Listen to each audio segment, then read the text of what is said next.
নারায়ণগঞ্জের সমস্ত নারায়ণগঞ্জ জেলার সমস্ত ইন্টারনেট ব্যবসায়ী যারা আছেন প্রত্যেকেরই কিছু না কিছু চাওয়া পাওয়া থাকে, এবং সেই চাওয়া পাওয়া থেকে আমরা এখানে হাজির হয়েছি এই কারণে যে আমাদের ব্যবসার নিরাপদ স্থানটুকু আমরা প্রশাসনের কাছে এবং সবার কাছে প্রত্যাশা করি যেন দখল বৃত্তি আমরা এতদিন একটা সাম্রাজ্যের মাঝে হারিয়েছিলাম।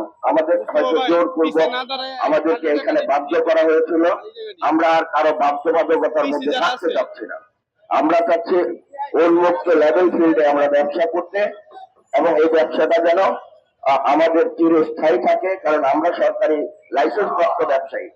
সরকার আমাদেরকে লাইসেন্স দিয়েছে ব্যবসা করার জন্য, আমরা ভ্যাট ইনকাম ট্যাক্স সব দিয়ে ব্যবসা করছি, কিন্তু কতিপয় লোক এখন চেষ্টা করছে আমাদেরকে এই ব্যবসা থেকে দখল করতে এবং এটাকে আবার তাদের হাতের মুঠোয় নিয়ে রাখছে।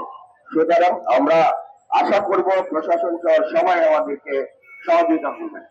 ধন্যবাদ।